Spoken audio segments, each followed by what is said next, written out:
നമസ്കാരം. ഖത്തർ തലസ്ഥാനമായ ദോഹയിൽ ഹമാസ് നേതൃത്വത്തിനെതിരെ കഴിഞ്ഞ ആഴ്ച ഇസ്രായേൽ നടത്തിയ ആക്രമണത്തിന് ശേഷം ആദ്യ പ്രതികരണവുമായി ഹമാസ് എത്തിയിട്ടുണ്ടായിരുന്നു. അൽ ജസീറയോട് സംസാരിച്ച മുതിർന്ന ഹമാസ് നേതാവ് ഗാസി അഹമ്മദ് ആക്രമണത്തിന്റെ നിമിഷങ്ങളെക്കുറിച്ചും നേതാക്കൾ എങ്ങനെ രക്ഷപ്പെട്ടുവെന്നും വിവരിച്ചു. പ്രതിനിധി സംഘവുമായും ചില ഉപദേശകരുടെയും കൂടെ തന്നെ ഞങ്ങൾ ഒരു ചർച്ചയിലായിരുന്നുവെന്ന് പറയുന്നു. ഖത്തരി മധ്യസ്ഥതയിൽ നിന്ന് ലഭിച്ച അമേരിക്കൻ നിർദ്ദേശം അവലോകനം ചെയ്യാൻ തന്നെ തുടങ്ങി ഒരു മണിക്കൂറിനുള്ളിൽ വലിയ സ്ഫോടക ശബ്ദം കേൾക്കുകയായിരുന്നു. സ്ഫോടനങ്ങൾ ഇസ്രായേലി ഷെല്ലാക്രമണമാണെന്ന് തുടക്കം മുതൽ തന്നെ അറിയാമായിരുന്നതിനാലും ഞങ്ങൾ ഉടൻ തന്നെ സ്ഥലം വിട്ടു.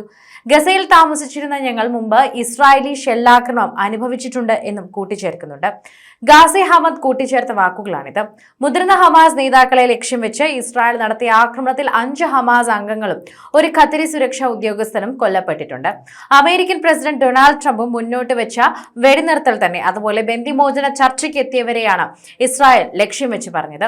ഷെല്ലാക്രമണം വളരെ തീവ്രവും അതുപോലെ ഭയാനകവുമായിരുന്നു എന്ന് പറയുന്നു. ഒരു മിനിറ്റിനുള്ളിൽ ഏകദേശം 12 റോക്കറ്റുകൾ തടസ്സമില്ലാതെ തുടർന്നു. പക്ഷേ ദൈവത്തിന്റെ കൃപയാൽ തന്നെ ഞങ്ങൾ ആക്രമണത്തെ അതിജീവിച്ചു എന്നും പറയുന്നുണ്ട്. ഗാസി അഹമ്മദ് പറഞ്ഞ വാക്കുകളാണിത്. ഹമാസിന്റെ മുതിർന്ന നേതാക്കൾ ബോംബാക്രമണത്തിൽ നിന്ന് രക്ഷപ്പെട്ടതായും അദ്ദേഹം കൂട്ടിച്ചേർത്തു. ഖത്തറിനെതിരെ കൂടുതൽ ആക്രമണങ്ങൾ നടത്തുന്നതിൽ നിന്ന് തന്നെ വളരെ കൃത്യമായി ഇസ്രായേൽ വിട്ടുനിൽക്കണമെന്നും ഗാസി അഹമ്മദ് കൂട്ടിച്ചേർത്തിട്ടുണ്ട്.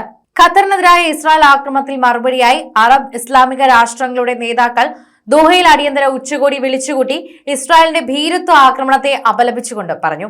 മിഡിൽ ഈസ്റ്റിനെ മാറ്റാനുള്ള ഇസ്രായേൽ പ്രധാനമന്ത്രി ബെഞ്ചമിൻ നെതന്യാഹുവിന്റെ പദ്ധതിക്ക് അറബ് പ്രതികരണം ആവശ്യമാണെന്ന് ഹമദ് അൽ ജസീറയോട് പറയുകയും ചെയ്തു.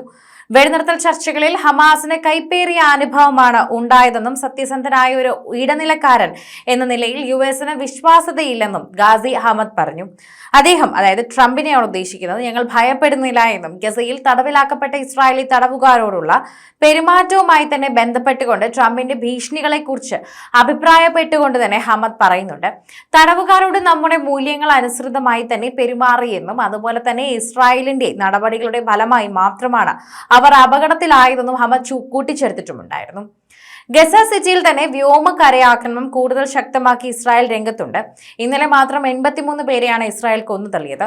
കരയാക്രമണം കൂടുതൽ പ്രദേശങ്ങളിലേക്ക് വ്യാപിപ്പിച്ചതോടെ തന്നെയാണ് ലക്ഷക്കണക്കിന് തന്നെ ഫലസ്തീൻകാർ കൂട്ടപലായനം തുടരുകയാണെന്ന് പറയുന്നത്.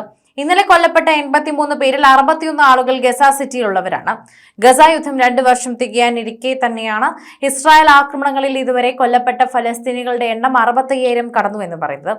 ഗസ സിറ്റിയിൽ നിന്നും പുറത്ത് കടക്കാൻ തന്നെ സലാഹ് അൽ ദിൻ തെരുവിലൂടെയുള്ള പുതിയൊരു റൂട്ട് ഇസ്രായേൽ തുറന്നു നൽകിയിട്ടുമുണ്ട്. ഇന്നുകൂടി ഇതുവഴി യാത്ര അനുവദിക്കുമെന്നും തന്നെയാണ് ഇസ്രായേൽ ഭരണകൂടം അറിയിച്ചത്. കാൽനടയായും വാഹനങ്ങളിലും നീണ്ട നിരയായും ആയിരക്കണക്കിന് ഫലസ്തീനികളാണ് നഗരം വിട്ട് പലായനം ചെയ്യുന്നതെന്നും കൂട്ടിച്ചേർക്കുന്നുണ്ട്.